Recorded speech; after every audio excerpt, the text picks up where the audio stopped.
మాట్లాడలో డబ్బులు సంపాదించుకోకూడదు, వ్యాపారం ఉద్యోగం చేసుకోకూడదు అంటలేదు. కానీ ధనమే ప్రాధాన్యంగా దానికోసం దేవుని విడిచిపెట్టేయడమో, మందిరాన్ని విడిచిపెట్టేయడమో, పాపం చేయడమో, నేరాలు ఘోరాలు చేయడమో, స్వార్థంగా బతకడం అనేది తప్పు. నీ వెనకాల ఏదీ రాదు. నీ వెనకాల వచ్చేది నీ రక్షణ. హల్లెలూయా. పాప విమోచన, రక్షణ, నీ ఆత్మీయ జీవితం, నీ భక్తి జీవితం నీ వెనకాల వస్తుంది. భూమి మీద క్రీస్తు కోసం నువ్వు చేసిన ఏం చేసావు? నువ్వు సువార్తను ప్రకటించావా? వాక్యాన్ని ప్రకటించావా? పరిశుద్ధంగా జీవించావా? సాక్ష్యంగా జీవించావా? చుట్టుపక్కల వాళ్ళకు మాదిరికరమైన క్రైస్తవ జీవితం జీవించావా? అదే నీ వెనకాల వస్తుంది. అదే నీ వెనకాల వస్తుంది. దానికి మించి నీ వెనకాల ఏమీ రాదు. కాబట్టి ఇది ఆలోచన చేసుకోవాలి. మనం రక్షణ పొందిన వారంగా మనం ఇది ఆలోచన చేసుకోవాలి. మన వెనకాల ఏమీ రాదు. మన సాక్ష్యమే మన వెనకాల వస్తుంది. భూమి మీద మనం బ్రతుకున్నప్పుడు ఎలాగ జీవించాము అన్న సాక్ష్యమే మనకు వస్తుంది.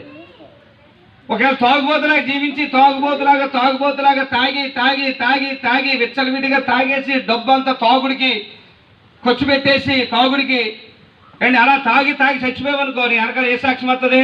తాగుబోతులాగా చచ్చిపోయాడు అని సాక్ష్యం వస్తుంది. అంతే కదండి. నీ వెనకాల డబ్బు వస్తుందని ఉందా? డబ్బు రాదు, ఘనత రాదు. నీ వెనకాల నువ్వు భూమి మీద జీవించిన ఆ జీవితమే, ఆ సాక్ష్యమే నీ వెనకాల వస్తుంది.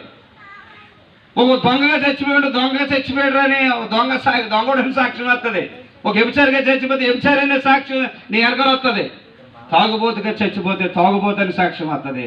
కానీ ఒక పరిశుద్ధుడిగా చచ్చిపోతే, ఒక విశ్వాసగా చచ్చిపోతే, ఒక సువార్థికుడిగా చచ్చిపోతే, సువార్థికుడురా, సేవకుడురా, మంచి విశ్వాసురా, ఆత్మీయురాలురా, బతికినంతకాలం నాకు సువార్త చెప్పింది, నా కోసం ప్రార్థన చేసింది, మా క్షేమం కోసం ప్రార్థన చేసింది, దేవుడికి మహిమకరంగా జీవించిందని సాక్ష్యం వస్తుంది. హల్లెలూయా.